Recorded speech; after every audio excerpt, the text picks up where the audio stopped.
Radio Educación presenta Diabetes y yo. Sondeos, reportajes, tips, cápsulas de salud y mucho más. Propuestas para lograr una mejor calidad de vida.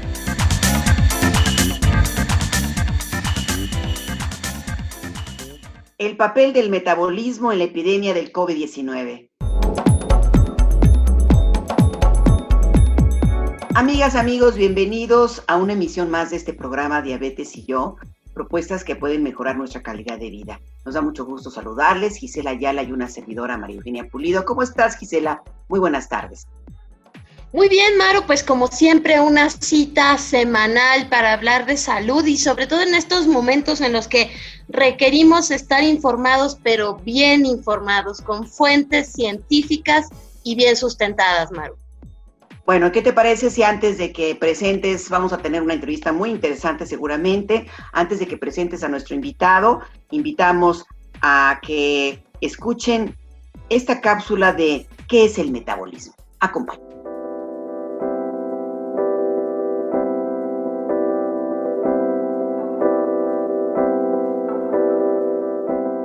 Metabolismo, anabolismo y catabolismo.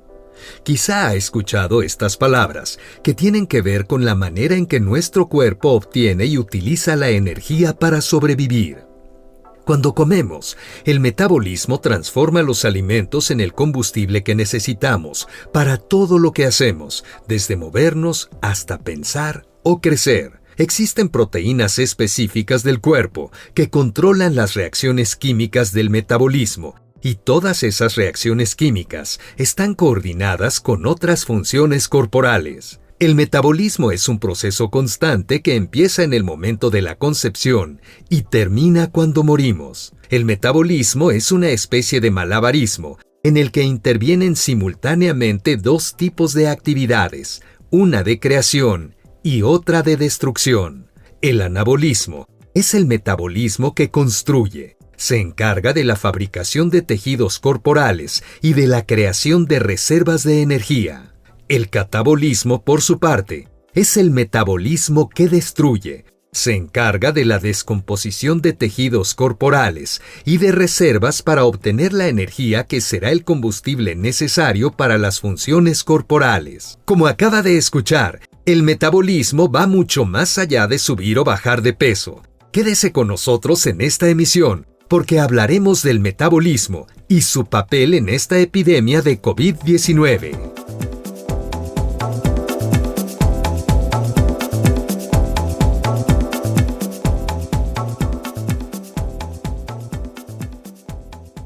Pues nuevamente gracias por acudir a la cita que tenemos todos los viernes a las 12 del día.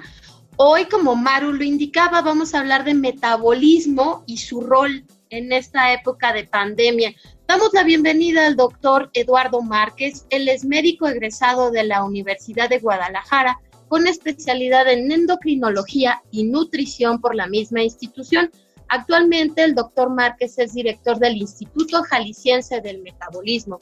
También el doctor forma parte del grupo de estudio de COVID-19 de la Sociedad Mexicana de Nutrición y Endocrinología. Gracias por estar aquí, doctor. Gracias, Maru. Gracias, Gisela. Un placer estar con Radio Educación hablando sobre estos temas tan apasionantes e indispensables. Son elementos que deben de formar parte ya de nuestro conocimiento general, nos dediquemos a la área que nos dediquemos. Doctor, pues la primera pregunta que se nos ocurre hacer es precisamente que entendamos desde un principio qué es el metabolismo. ¿Cómo se puede definir, doctor?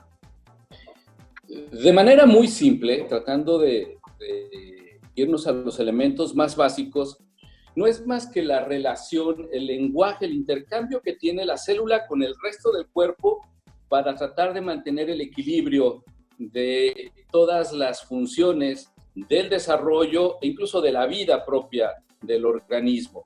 El metabolismo se divide en muchas etapas, son múltiples las funciones que el metabolismo ejerce, y para los efectos que vamos a hablar, nos interesa mucho que la gente entienda que nuestros escuchas entiendan cuál es la importancia del metabolismo que nos asegura la energía, el metabolismo energético. Y es eso, la comunicación que tiene la célula con el resto del cuerpo para mantener un equilibrio en la energía, en términos muy sencillos. Doctor, y entonces el metabolismo es individual, forma parte de cada uno de nosotros como seres humanos. ¿Cómo se determina? ¿Se hereda? ¿Cómo podemos explicar el metabolismo de cada uno de nosotros? Gracias por la pregunta, Gisela. Es muy interesante porque hay una gran cantidad de elementos que determinan cómo se comporta mi metabolismo. Evidentemente, una parte es lo que heredamos, la genética. Otra parte es la manera con que cada uno de nosotros se relaciona con el entorno, y esto tiene que ver con la manera en que yo como, con la manera en que me ejercito, con la manera en que yo duermo, con la manera en que yo me vinculo con la temperatura. El clima tiene mucho que ver con el metabolismo. Y además, elementos que van cambiando. El organismo es una entidad que se adapta a los cambios que el sistema, que la comunidad en sí, la comunidad en su totalidad, va prestando. Déjeme decirles que el metabolismo que hoy vivimos es muy diferente al metabolismo que tenía como comunidad, por ejemplo, el hombre primitivo. Incluso es muy diferente al que tenía nuestra comunidad o nuestros ancestros hace 100 años. Los elementos de adaptación que va teniendo la humanidad a los cambios climáticos, a la disposición de vehículos para trasladarse, a la luz solar, por ejemplo, versus la luz eléctrica, estos elementos hacen que el cuerpo busque todo el tiempo estarse adaptando. Entonces, el metabolismo evidentemente es individual, pero también es colectivo, ¿sí? Tenemos una tendencia a que por raza, a que por latitud, a que por congregación comunitaria, es decir, el metabolismo de la gente que vive en una urbe es distinto al metabolismo que tiene una persona que vive en el campo. Es una gran cantidad de elementos que tienen que trabajar de manera ordenada para justamente, como mencionamos al inicio, mantener el objetivo básico, que es llegar al equilibrio, que en medicina le llamamos homeostasis, ¿sí? El equilibrio básico. Entonces, doctor, ese factor de adaptabilidad que tiene el metabolismo, pues lo que estamos viviendo hoy en día tiene que ver también con la evolución del hombre, ya usted lo mencionó. ¿Qué factores le afectan al metabolismo hoy? Justamente todos aquellos que rompen la línea de continuidad que tiene el metabolismo. Voy a poner un ejemplo. Si yo logré una adaptación de mi metabolismo comiendo a las 2 de la tarde, desayunando a las 9 de la mañana y cenando a las 9 de la noche, si de repente yo empiezo a desayunar a la 1 de la tarde, comer a las 5 y cenar a las 11 de la noche, mi metabolismo no está preparado para manejar los ritmos de energía de esa manera. Esta ruptura del metabolismo hace que los mecanismos compensadores empiecen a funcionar. Y realmente el conflicto no es de manera directa generado por el elemento que rompe los hábitos, sino por la respuesta que tiene el mismo cuerpo para tratar de volver al equilibrio. ¿Sí? Pongo otro ejemplo. Si yo vivo en Cancún, seguramente mucha gente que nos escucha vive en Cancún, y de repente viaja a la Sierra de Chihuahua en diciembre, le va a costar muchísimo trabajo adaptarse, porque su organismo ya tenía marcados elementos para trabajar de manera ordenada. El metabolismo es adaptable, pero también requiere un proceso de adaptación para que llegue a este equilibrio nuevamente.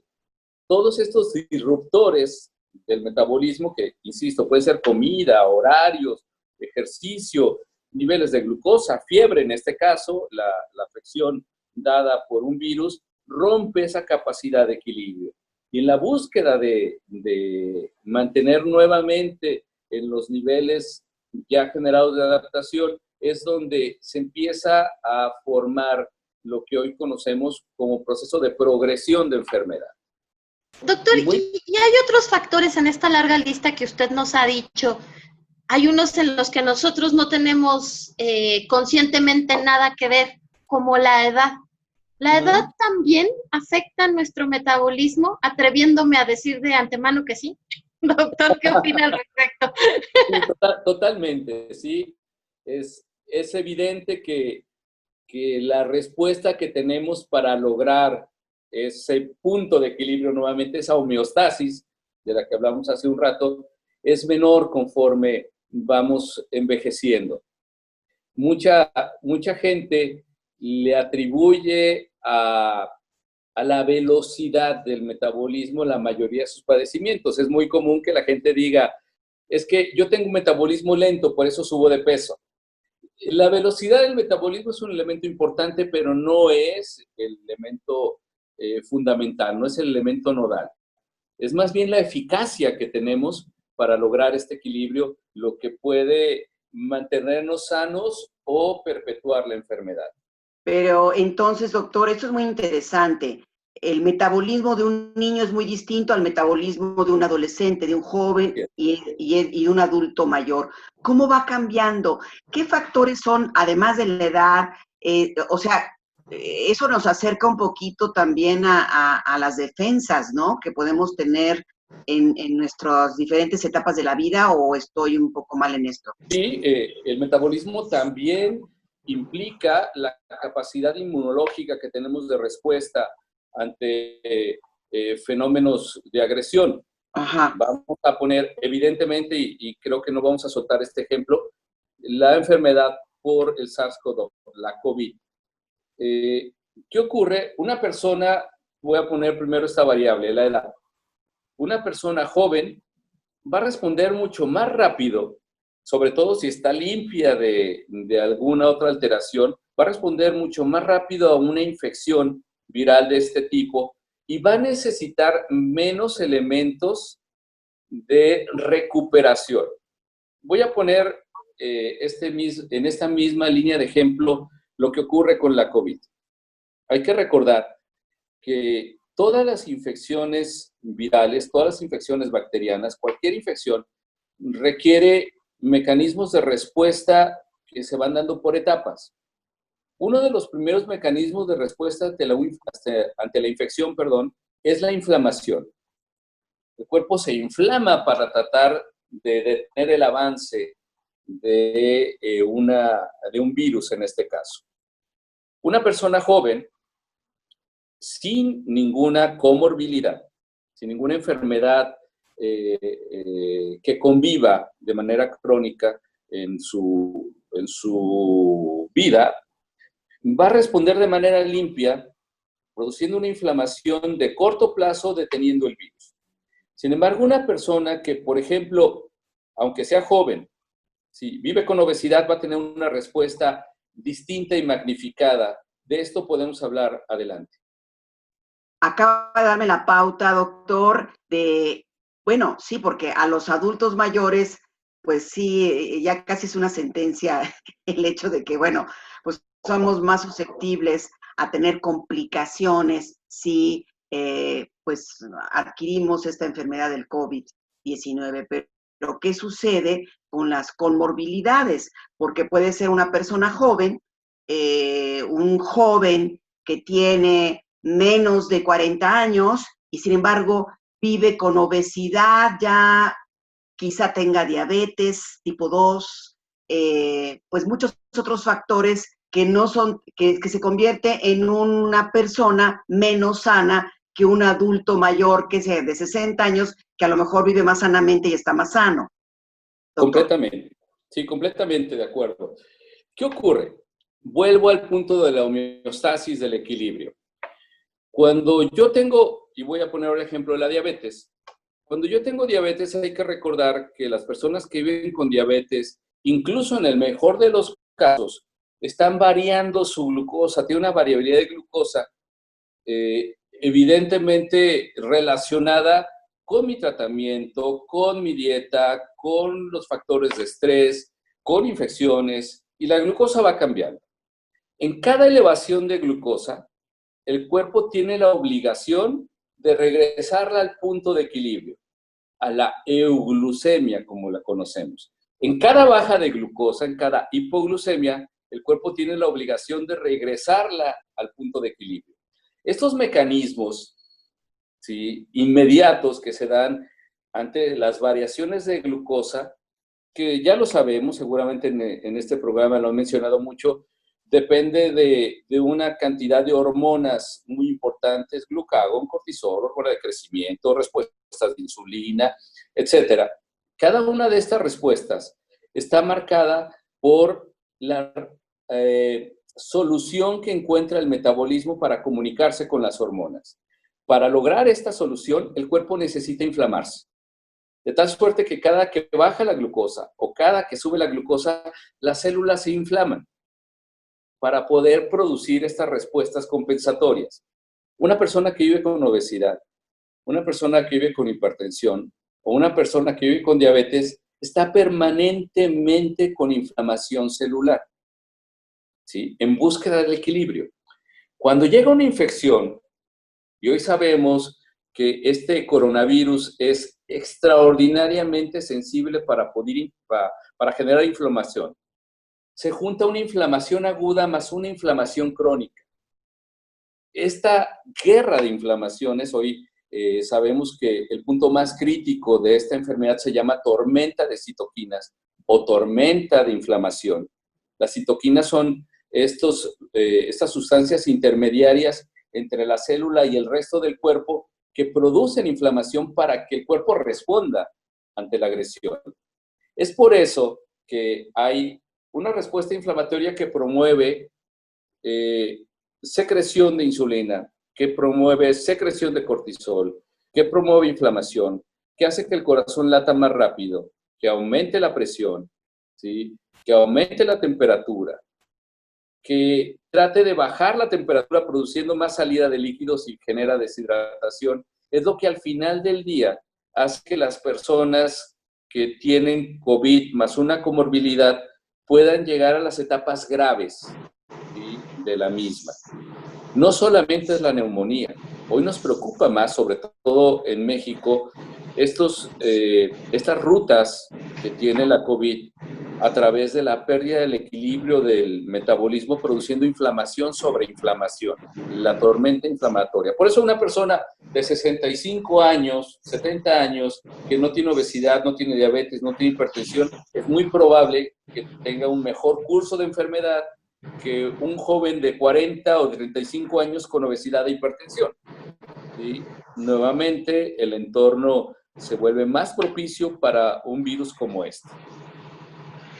Justamente ese es uno de los grandes objetivos de esta emisión, doctor, entender por qué en un país como México, donde tenemos unas tasas elevadísimas de diabetes tipo 2, donde tenemos muchísimos mexicanos con hipertensión y como muy bien lo decía Maru, también tenemos a una población muy joven, de 30 años a 45 años, que tienen hipertensión, diabetes y además obesidad. Ese es el objetivo de este programa, entender por qué COVID-19 en nuestro país se ha vuelto más peligroso o por qué nos tiene tan preocupados. Entonces, doctor, la relación, haciendo un poco un resumen rápidamente, la relación entre el metabolismo y la llegada de una infección como COVID-19 es esta batalla que tiene que librar el metabolismo para lograr esta normalidad, lograr que la energía se esté utilizando de manera adecuada para que nuestro organismo siga funcionando, y la llegada de un factor externo tan poderoso como es COVID-19. ¿Hizo un buen resumen, doctor? Completamente. Yo agregaría, y esto creo que es el mensaje fundamental que quiero enviar. Una persona que viva en desequilibrio, porque podemos vivir con diabetes, con obesidad, con hipertensión en control. ¿Y qué significa control? Pues significa que el cuerpo está en la homeostasis. No tenemos alzas ni bajas. De tal suerte que estos mecanismos de compensación que producen la inflamación de la que mencioné hace un momento, pues no están activados. Mi cuerpo no se inflama si yo tengo niveles de control glucémico todo el tiempo. El metabolismo no tiene que inflamarse, no tiene que producir inflamación si mi comida es regular, ¿sí? Y yo no tengo que estar teniendo que guardar energía, esto para el ejemplo de la obesidad. Y también, ¿sí? Si mi presión está normal, estable, vamos, sin cambios, tampoco mi metabolismo va a tener que hacer ajustes. Esto creo que es la clave para entender por qué hacemos el llamado en estos grupos vulnerables. Bien, doctor, pues vamos, es el momento, invitamos a nuestros amigos a que nos sigan en este programa donde se está hablando del metabolismo, y vamos a una cápsula que es muy importante porque forma parte de nuestro programa y que habla de nutrición. Y volvemos con esta entrevista. Consejos de salud para una mejor calidad de vida.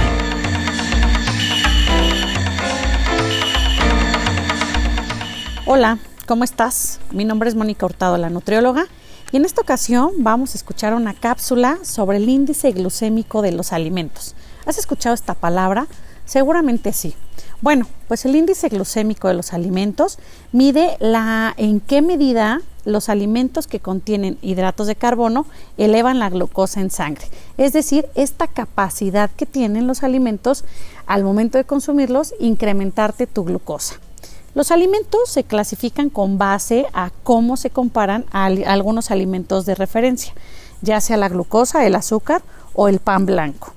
Un alimento con un índice glucémico alto eleva la glucosa en la sangre más rápido que los alimentos con un índice glucémico mediano o bajo.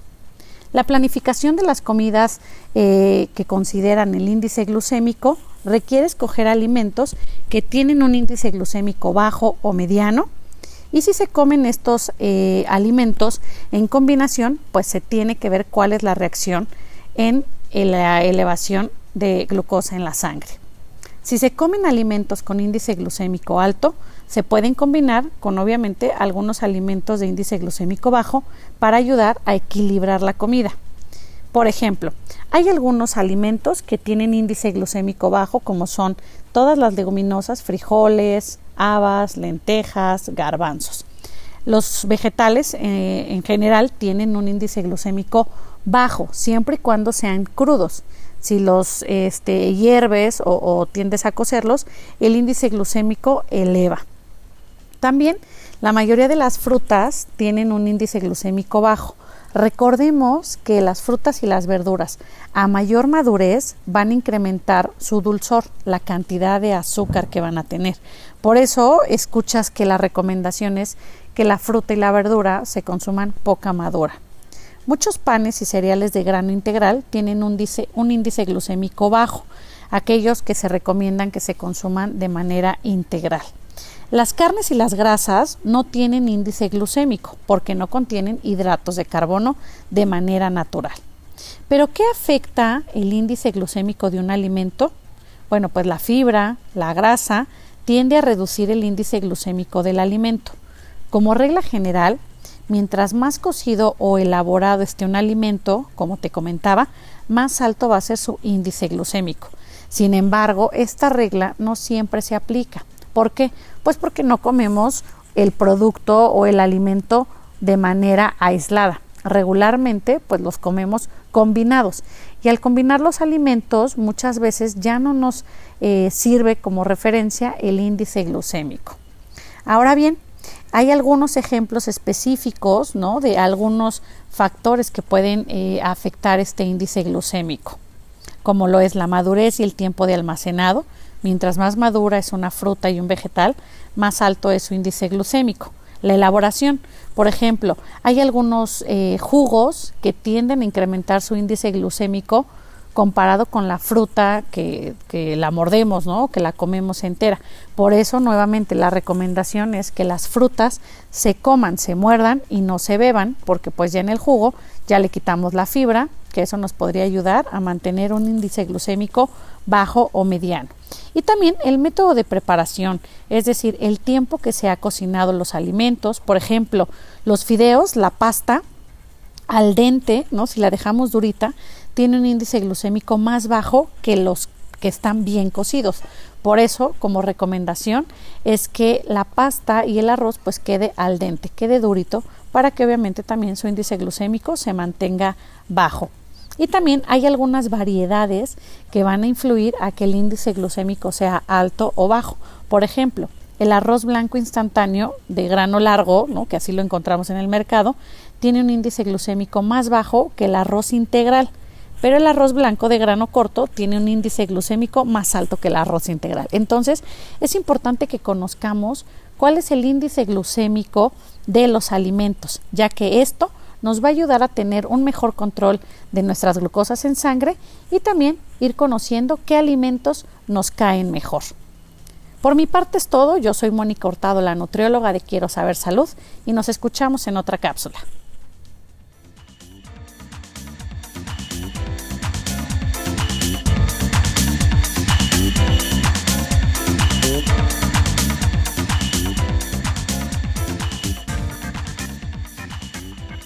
Muchísimas gracias por seguir con nosotros en esta emisión de Diabetes y yo. Hoy estamos hablando de metabolismo y, por supuesto, de COVID-19.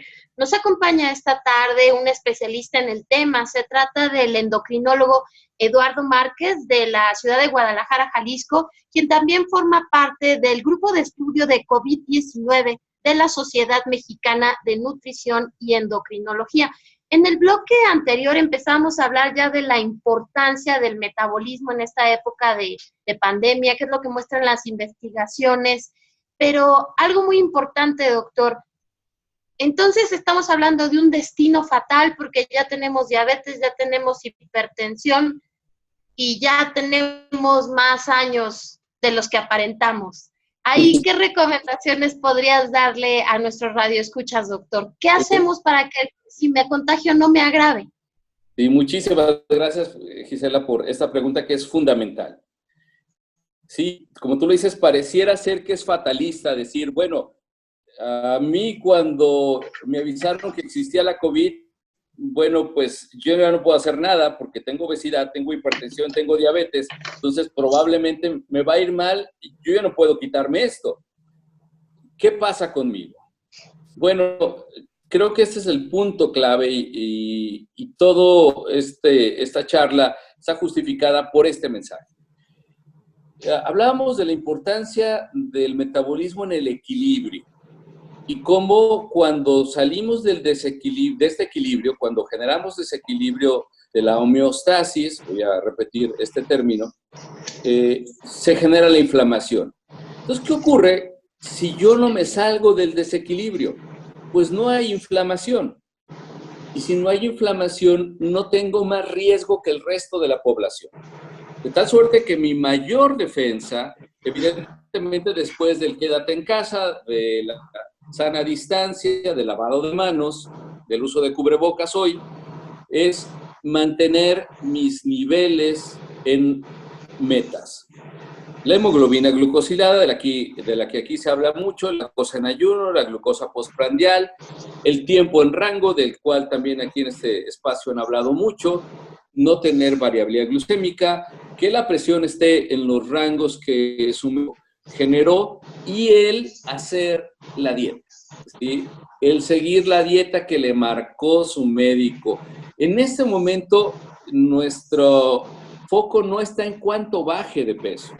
Nuestro foco está en qué tan apegado está la dieta. Cada que usted rompe la dieta, el metabolismo tiene que ejercer todos estos mecanismos de los cuales hemos hablado para volver a meterlo al equilibrio. Entonces, ¿cuál es la mejor defensa ante la COVID si yo tengo estas enfermedades crónicas? Estar cumpliendo el tratamiento y estar monitoreando mis objetivos. Si yo estoy en control y la evidencia científica lo muestra, un paciente en diabetes, voy a poner ejemplo, que no alcanza la hemoglobina glucosilada objetivo, tiene hasta 6 veces más posibilidades de caer en terapia intensiva. y tiene hasta 9 veces más posibilidades de tener la necesidad de utilizar ventilador, comparado con los grupos que viven con diabetes y están en objetivos terapéuticos, en objetivos de hemoglobina glucosilada sobre todo. Entonces, fundamental lo que dices, no es un destino funesto, no es un destino fatal el que coincida vivir con diabetes, obesidad o hipertensión y que nos llegue esta pandemia.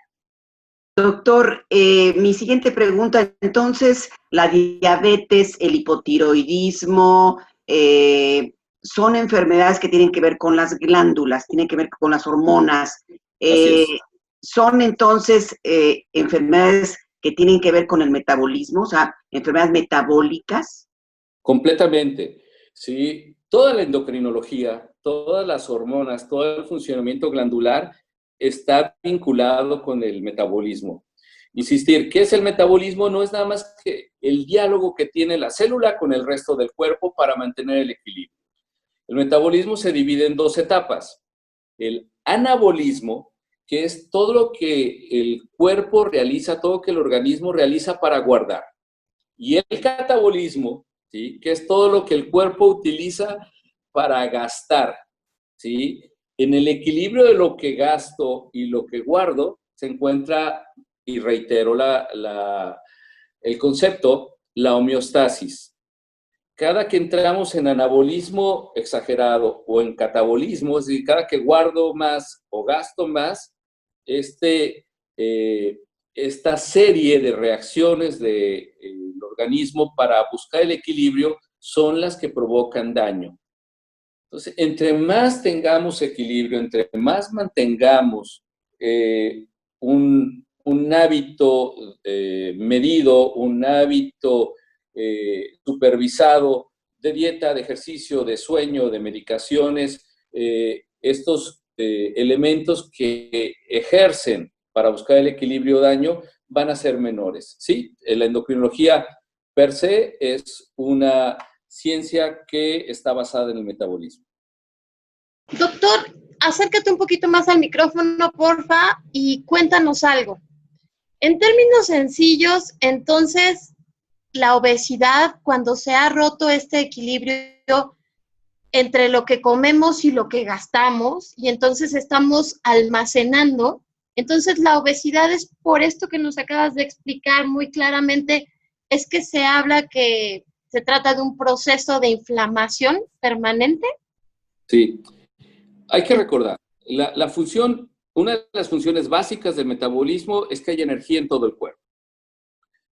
Para vivir con obesidad se requieren 2 elementos. El primero todos lo conocemos y es comer mal.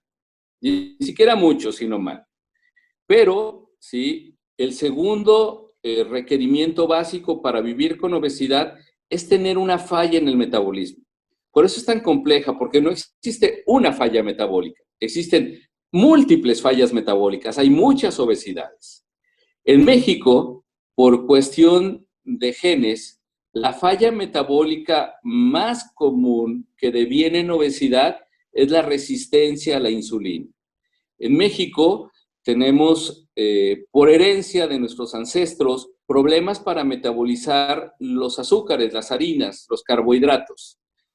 De tal suerte que si una persona nace con esta característica y de repente tenemos un hábito nutricional como el que en los últimos 40 años hemos tenido en México, en donde las proteínas redujéronse en su consumo y aumentaron los carbohidratos simples, sobre todo los procesados, ante un metabolismo que no sabe manejarlos, entonces empiezan los mecanismos compensatorios.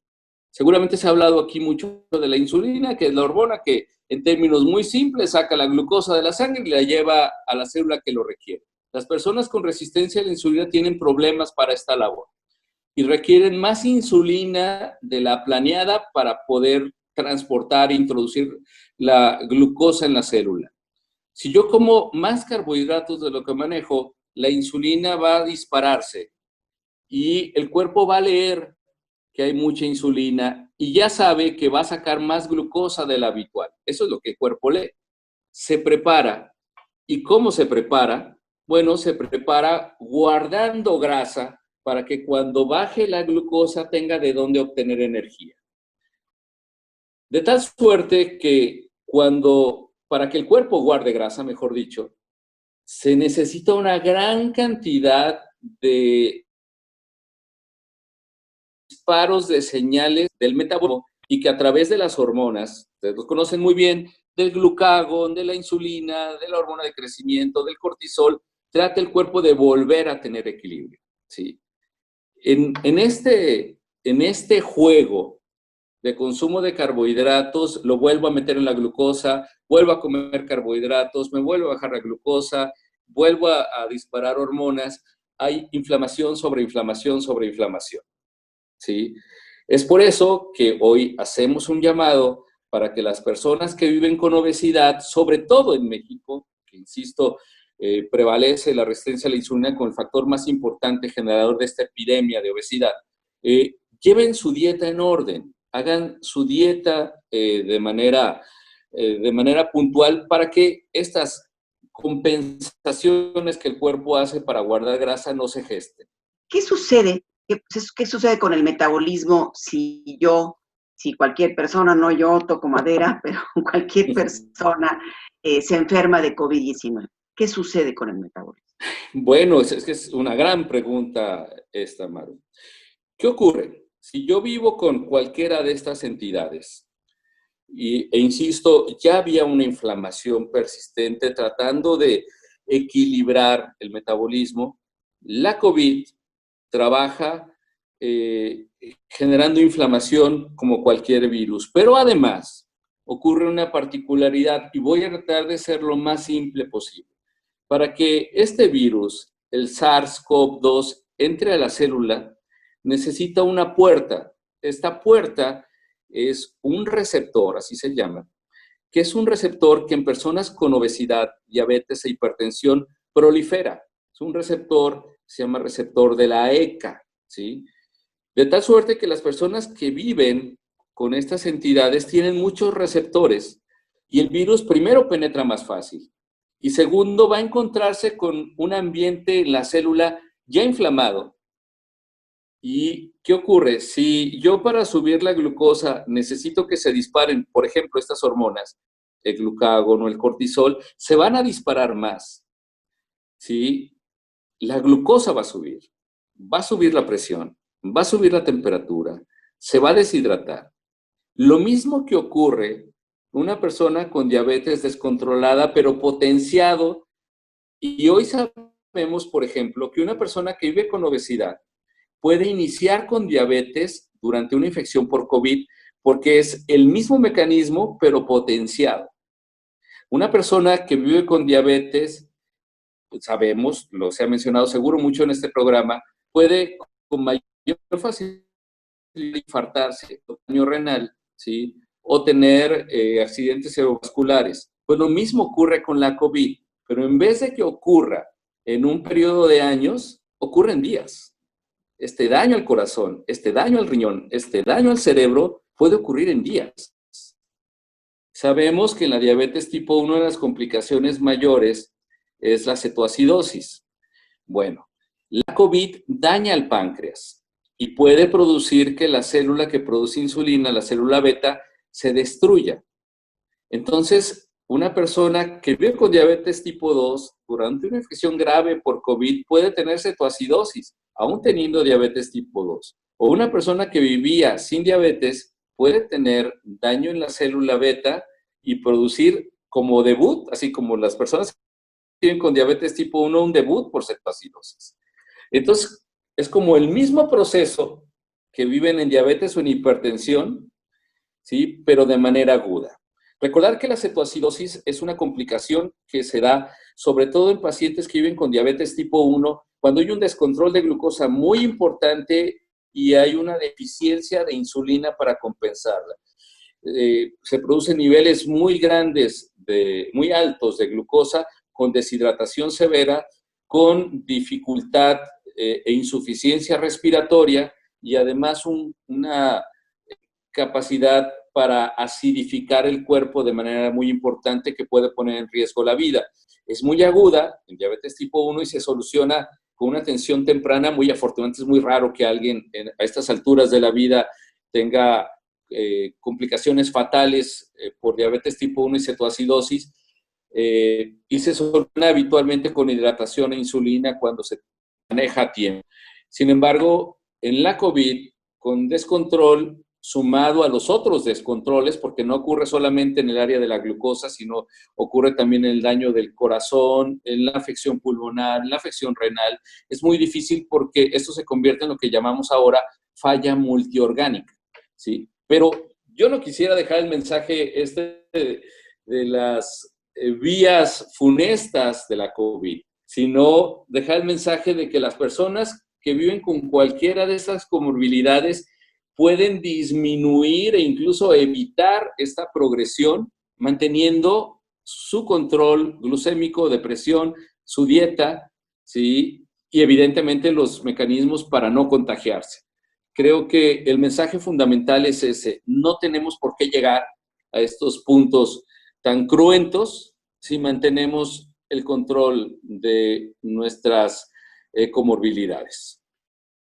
Pues sí, yo no había oído, no había escuchado esto al revés, ¿no? De que el tema del COVID puede provocar diabetes. Y bueno, pues sí, ya nos queda como más claro.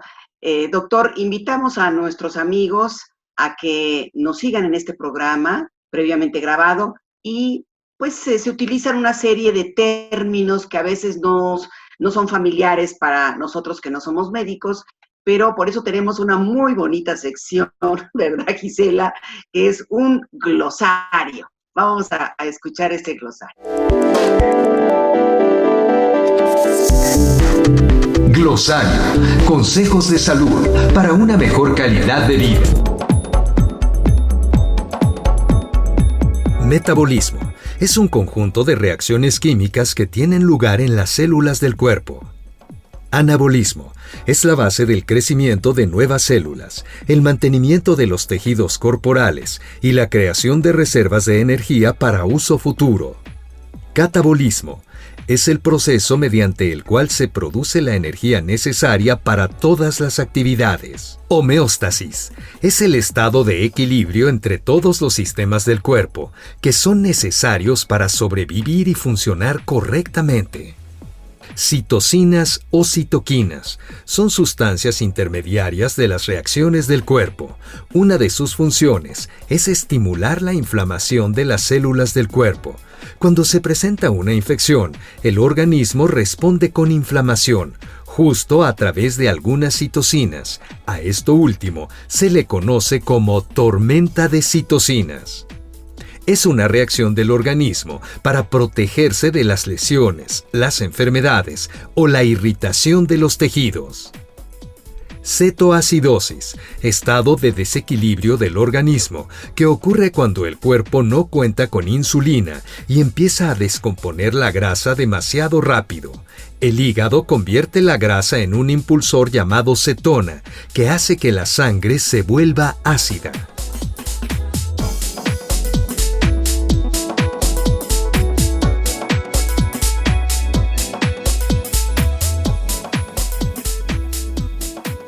Y después de escuchar estos términos para familiarizarnos con lo que seguramente ha leído, ha escuchado, su médico le ha comentado, pues vamos a seguir platicando con el endocrinólogo con quien hemos entablado una conversación hasta la ciudad de Guadalajara, Jalisco. Estamos con el doctor Eduardo Márquez. Doctor, es muy importante reiterar que si yo vivo con diabetes, hipertensión o con obesidad, hoy es la mejor oportunidad para que yo me cuide. No puedo decir que ya no hice nada hace mucho, ya ni modo. Es la mejor oportunidad que tengo empezar a hacerlo hoy, empezar a hacerlo de la mano de alguien que me oriente. ¿Qué hace un endocrinólogo, doctor? Muy bien, muchas gracias. Los endocrinólogos somos médicos de formación, hacemos la especialidad de medicina interna, hacemos una subespecialidad llamada endocrinología y nutrición. Nosotros somos los encargados de todas las enfermedades que tengan que ver con las glándulas, con el metabolismo y las vinculamos evidentemente con la nutrición. Nosotros vemos la nutrición desde el aspecto médico, más que del aspecto puramente alimentario.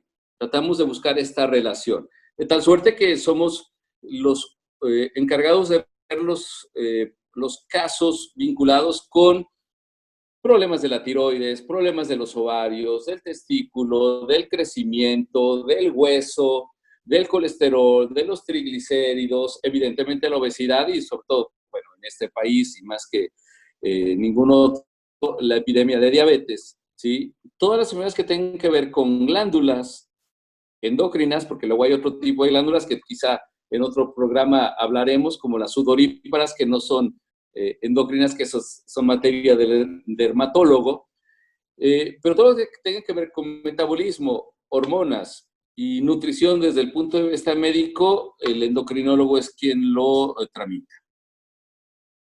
Y doctor, podría decirse, regresando al tema del COVID-19, y si vivo con diabetes,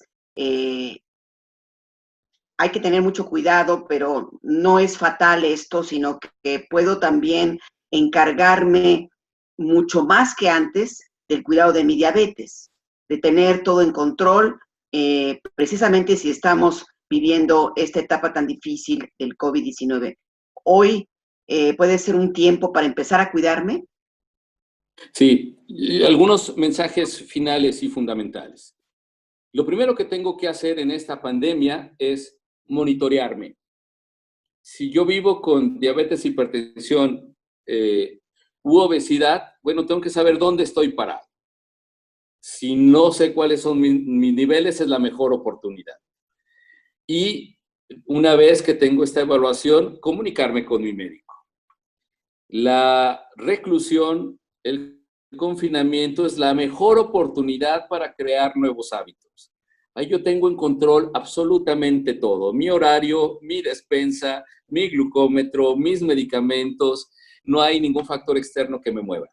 Segundo, si no estoy en control, pues claramente comunicarme rápidamente con mi médico para en conjunto llegar a este equilibrio del que hemos hablado todo el programa. Pero ¿qué ocurre también? Y este es un mensaje muy importante. En el punto donde alguien, esperemos que nadie de los que nos escucha tenga este escenario, pero si yo vivo con estas comorbilidades y me enfermo de la COVID, entonces lo primero que tengo que hacer es comunicarme con mi médico tratante. Muchos manejos terapéuticos, ¿sí? Muchos tratamientos cambian a partir de la infección por SARS-CoV-2. Muy importante, en esta epidemia, si me llego a enfermar, una de las primeras llamadas que tengo que hacer, y estoy hablando de enfermar, no de sentir datos de complicación, de enfermedad. Hay que comunicarse con su médico. Antes de ir al hospital o en el trayecto, si es que se requiriera esta circunstancia, también comunicarse con el médico tratante. Insisto, los manejos pueden cambiar de acuerdo a la presencia de infección o infección grave. Es muy importante en este momento tener un programa consensuado con el médico que me trata para cualquiera de estos eventos. La comunicación con el médico, y hoy que existe la telemedicina, que es otro gran tema, es mucho más sencillo. No necesito ir al consultorio, me comunico con mi médico tratante por cualquiera de las vías remotas y seguramente va su médico tratante a tener un plan ya establecido que se adaptará a su circunstancia. La comunicación es fundamental. Y pues para nuestros amigos radioescuchas, Maru, doctor, vale la pena decir que en el espacio que tiene este programa Diabetes y Yo, en el espacio que tenemos en Facebook, hemos subido la información de la Sociedad Mexicana de Nutrición y Endocrinología. Si alguna persona que nos escucha está buscando un endocrinólogo, tienen un directorio para buscar endocrinólogos en cualquier ciudad de este país y también tienen un espacio cuya liga hemos compartido con ustedes, donde hay información muy interesante sobre COVID-19, diabetes, hipertensión. Vale la pena, es un recurso de verdad que vale mucha la pena. Y sobre todo, doctor, que pues hicimos una colaboración con materiales muy sencillos para los pacientes entre la Federación Mexicana de Diabetes y la Sociedad de Endocrinología. Así es, yo creo que de manera histórica, las sociedades encargadas de manejar diabetes, por primera vez nos unimos para mandar mensajes tanto a médicos como a la población, sencillos, muy fáciles de seguir, reproducibles en cualquiera de las áreas, en cualquiera de las redes de nuestras federaciones, sociedades, asociaciones, van a encontrar la misma información para que no haya confusión. Y creo que sí es algo fundamental el mantener ideas congruentes, uniformes y sencillas. Gisela. Doctor, ¿dónde lo podemos encontrar? ¿Nos puede dar algún dato para ponernos en contacto con usted? Bueno, en Guadalajara yo estoy en el teléfono con la clave 33 42 26 46. Por vía electrónica, el correo electrónico es drmarquesr1@hotmail.com. Y sobre todo en Twitter me pueden encontrar como @drmarquesr. Le agradecemos muchísimo, doctor, su presencia en este programa. Yo creo que lo vamos a tener que invitar en otras ocasiones, porque es un tema muy amplio. Hablar, pues, de todo lo que son las hormonas, simplemente tratar un programa especial de las hormonas, ¿no, doctor? Porque es un tema muy amplio, que tiene que ver, por ejemplo, también con la hipófisis y habla con la tiroides, todas estas enfermedades que tienen, que no son la diabetes, pero que están relacionadas con las hormonas, doctor. Con todo gusto, sí. Evidentemente somos un conjunto de elementos, no podemos separarnos por entidades, y una persona que vive con diabetes también tiene otras necesidades de buscar el equilibrio. Así es de que con todo gusto, cuando lo requieran, es un honor y un placer estar con ustedes aquí. Agradecemos la presencia del doctor Eduardo Márquez, médico egresado de la Universidad de Guadalajara con especialidad en endocrinología y nutrición por la misma institución y actualmente director del Instituto Jalisciense del Metabolismo. Doctor, un placer haberlo conocido y nos vamos a encontrar pronto. Muchas gracias, Gisela. Gisela, nos vamos y pues vamos a estar con otro tema muy interesante el próximo viernes. Nos escuchamos la próxima semana. Vamos a hablar de ansiedad en la tercera edad. De verdad, no se lo pierdan. Hasta luego.